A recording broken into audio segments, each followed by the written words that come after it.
2026 সালে FIFA world কাপে Egypt অন্য একটি দেশের বিরুদ্ধে বিজয় লাভ করে তারা নিজেদের খুশি, নিজেদের আনন্দ উদযাপন করছে সেজদার মাধ্যমে।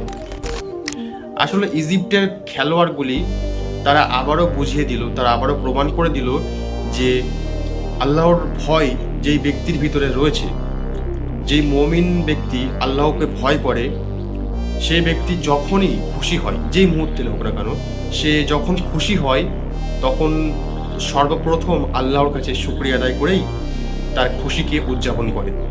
এটি ইজিপ্টের খেলোয়াড়গুলি প্রমাণ করে দিল। দেখুন আপনারা।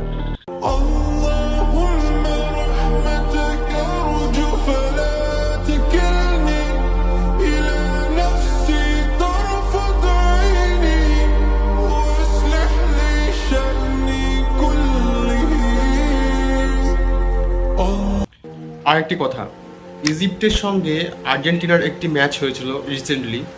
তো সেই ম্যাচটিতে ইজিপ্টকে ইচ্ছাকৃতভাবে, আপনারা ম্যাচটি দেখলেই বুঝতে পারবেন হয়তো, ইজিপ্টকে ইচ্ছাকৃতভাবে একদম মানে চক্রান্ত করে, ষড়যন্ত্র করে ইচ্ছাকৃতভাবে ইজিপ্টকে হারানো হয়েছে।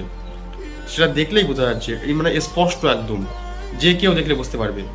আসলে ফিফার যে প্রেসিডেন্ট, সে হয়তো চাই যে আর্জেন্টিনা জিতুক।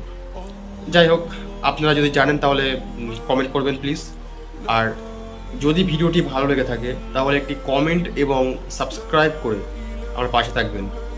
আল্লাহ হাফেজ।